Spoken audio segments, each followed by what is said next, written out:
Hello friends, आज हम बनाने वाले हैं कस्टर्ड केक। कस्टर्ड केक सुनने में ही लग रहा है कि आपको बिल्कुल आइसक्रीम का फ्लेवर होगा और हाँ, बिल्कुल बनाने में एकदम आइसक्रीम जैसा टेस्ट आता है। और मैं आपको साथ ही साथ छोटी छोटी ट्रिक्स बताऊंगी जिसके द्वारा आपका जो केक है वो बिल्कुल अच्छा फर्मेंट होगा, साथ ही साथ टेस्ट में भी बहुत अच्छा होगा। इसके लिए सबसे पहले मैंने 1 कप शुगर ली है, इसको बारीक ग्राइंड कर लिया है। बारीक इसलिए पीस लिया है क्योंकि जब बिल्कुल बारीक होगी तो आपको घोलने में आसानी होगी, क्योंकि मोटी रहेगी तो घुलने में टाइम लगेगा।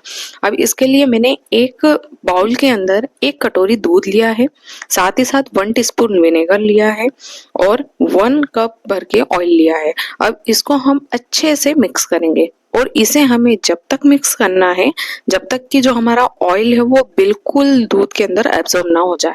हमें जैसे ऑयल जो होता है बारीक बारीक जो ऊपर दिखता है वो बिल्कुल भी नहीं दिखना चाहिए। जब ये बिल्कुल दिखना बंद हो जाएगा, इसका मतलब जो हमारा जो लिक्विड जो हमने तैयार करा है बैटर के लिए वो बिल्कुल परफेक्ट बनकर तैयार हो गया है। अभी हमारा जो घोल है ये बिल्कुल बन के तैयार हो गया है। अब जो हमने शक्कर को बारीक ग्राइंड किया था उस शक्कर को हम इसके अंदर डालेंगे और अच्छे से घोल लेंगे। इसको भी बिल्कुल अच्छे से मिक्स करना है, जैसे हम जो हमारा बैटर बनाएंगे उसके अंदर जो मीठा है वो सब जगह इक्वली हो। ऐसा नहीं कि कहीं पर कम हो कहीं पे ज्यादा, क्योंकि वो अच्छे से जब घुल जाएगा तो वो टेस्ट भी बहुत अच्छा देगा। अब इसके अंदर हम ड्राई इंग्रेडिएंट्स मिलाएंगे। इसके लिए सबसे पहले 1 कप भर के मैंने मैदा लिया है, साथ ही साथ 1/4 जो है हमने मिल्क पाउडर लिया। मिल्क पाउडर क्या होता है, फ्लेवर के साथ टेस्ट बहुत अच्छा देता है। साथ ही साथ 1 टीस्पून बेकिंग पाउडर और 1/4 बेकिंग सोडा लिया है। इसके साथ हमें इसके अंदर आइसक्रीम का फ्लेवर लाना है, इसलिए हमने कस्टर्ड पाउडर के 2 टीस्पून कस्टर्ड पाउडर लिया है। अब ये जितने भी ये ड्राई इंग्रेडिएंट्स है इसको अच्छे से छान लेंगे। छानने से इसके अंदर जो भी मोटा या दरदरा बारीक जो भी होगा वो छानने से क्या हो जाएगा, निकल जाएगा। जैसे हमने जो बैटर लिक्विड जो बनाएंगे वो बिल्कुल अच्छे से होगा, जिससे हमारा जो केक है वो अच्छे से फर्मेंट होगा। अब इसको हम धीरे धीरे वन साइड में, 2 साइड में हमें नहीं करना है। अगर हम 2 साइड में करते हैं तो हमारा जो केक है वो अच्छे से फूलता नहीं है, इसलिए इसको वन साइड में ही हमें अच्छे से घुमाते रहना है। और उस बैटर को घुमाते घुमाते हमें एक ऐसा लिक्विड, जैसे हम खमन बनाते हैं वैसे लिक्विड फॉर्म में रखना है।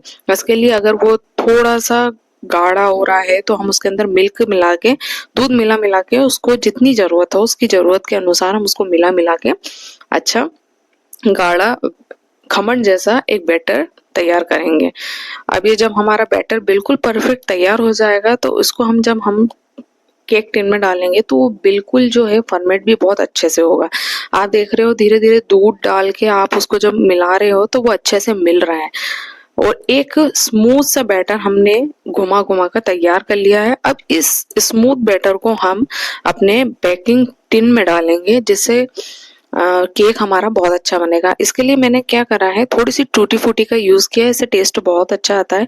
अगर हम डायरेक्ट टूटी फूटी डालते हैं तो वो चिपक जाती है और नीचे जाके बैठ जाती है। इसके लिए हमने उसके अंदर 1 टीस्पून भर के मैदा डाला है और मैदा डाल के उसको घुमा के हमने हमारे जो केक का बैटर है उसमें मिला दिया और साथ ही साथ मिक्स कर दिया। इससे जो हमारे जो टूटी फूटी है वो बिल्कुल बराबर सब जगह एक जैसी हो जाएगी और आपस में चिपकेंगे नहीं। अब इसके लिए मैंने एक कढ़ाई ली है, उस कढ़ाई को मैंने 15 से 20 मिनट के लिए प्री हीट कर लिया है।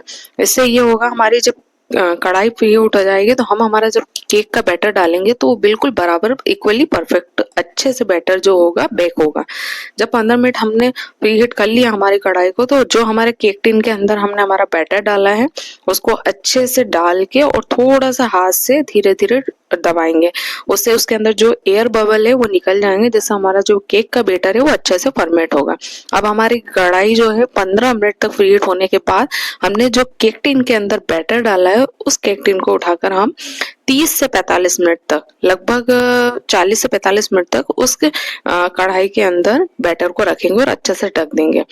अब इसे हमें बीच बीच में बार बार निकाल के नहीं देखना है। इससे क्या होता है, जो उसके अंदर हीट बनी हुई है वो हीट ठंडा गर्म होती है, जिससे हमारा केक अच्छे से फ्लफी नहीं बनता है।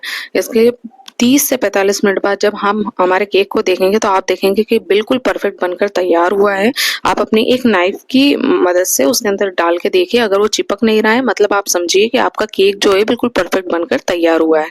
और चारों तरफ से निकालिए। निकालना जब है जब आपका केक जो है बिल्कुल परफेक्ट बराबर ठंडा हो चुका हो, क्योंकि गर्म में जो होता है आउटसाइड में चिपक जाता है। जब आपका केक बिल्कुल ठंडा हो जाए, जब आप आपके केक को निकालिए, आप देखेंगे कि आपका केक जो है बिल्कुल स्पॉन्जी, बिल्कुल बराबर, बिल्कुल परफेक्ट बनकर तैयार हुआ है। अब आप चाहे तो इसमें गार्निशिंग के लिए किसी भी लिक्विड का यूज कर सकते हैं, चॉकलेट सिरप का, कंडेंस्ड मिल्क का, जिसका यूज करना चाहते हैं आप उसका यूज कर सकते हैं। मैंने गार्निशिंग के लिए इसका कंडेंस्ड मिल्क का यूज करा है, क्योंकि उसका टेस्ट बहुत अच्छा आता है। आप चाहे तो उसकी जगह चॉकलेट सिरप का यूज कर सकते हैं, व्हाइट चॉकलेट का यूज कर सकते हैं। ठीक है, अगर आपको मेरी ये रेसिपी पसंद आई हो तो प्लीज मेरे चैनल को लाइक और सब्सक्राइब करिए, जिससे मैं आगे भी और अच्छी वीडियोस बना के आपको